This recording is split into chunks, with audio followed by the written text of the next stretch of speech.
Beautiful day, isn't it? Yeah, I know. Redundant to say that, though. Every day's more perfect than the last out here.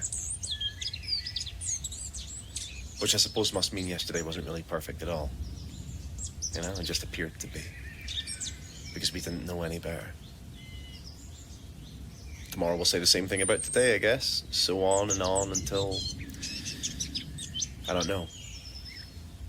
Gets bored of us, I suppose.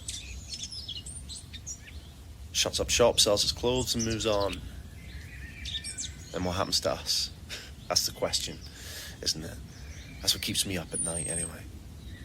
Fighting off the dreamless stand-by. Sorry, I know you, don't I? Cannot place your name. One of the little garden gnomes it made, yeah? No offense intended. We're all decorations around here, myself included.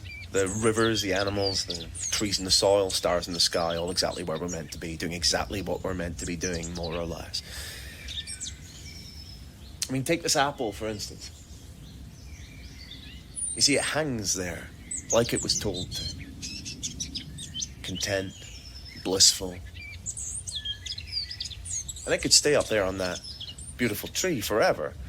Eternity would come and go and it would be just fine. But the apple, you see, the apple knows it doesn't need to stay up there. The apple could drop, couldn't it? The apple could fall. Terrible idea.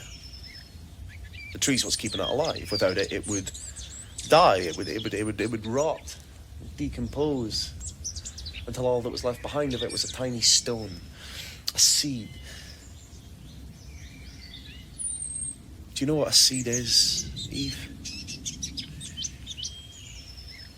Well, you can take it on impartial authority that inside that seed, through some incomprehensible divine technology, is a brand new apple tree. And then I suppose the apples of that tree would fall and die and leave their seeds behind, and before long we would have more apples than we could count. An entire orchard. All from a single seed.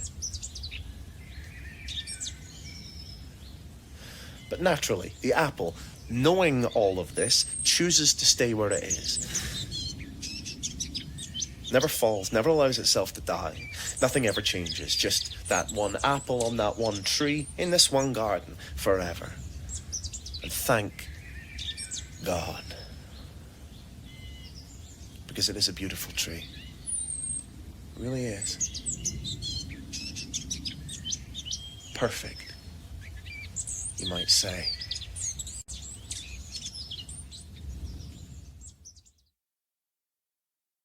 You know what? I apologize.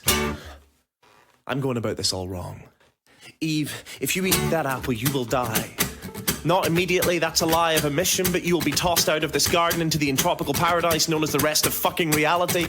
And this garden is what's keeping you alive, and without it you will age and you will die and you will rot.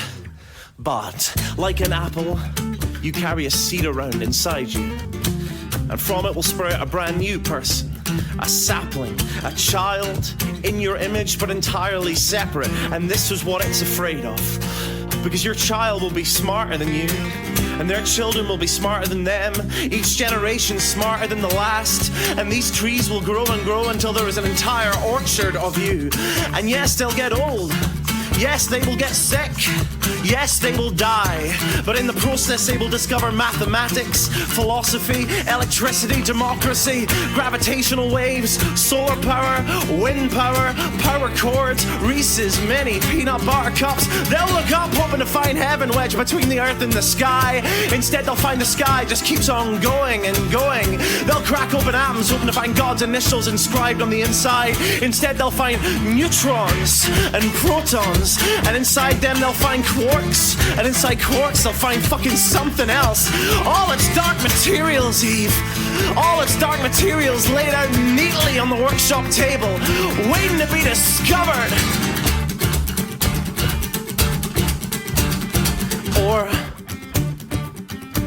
Or the apple stays where it is. Nothing ever dies and nothing ever changes, just that one apple on that one tree forever. And I'm not saying that's a bad thing. Necessarily, it is a beautiful tree, maybe even the most beautiful tree, but it is not perfect.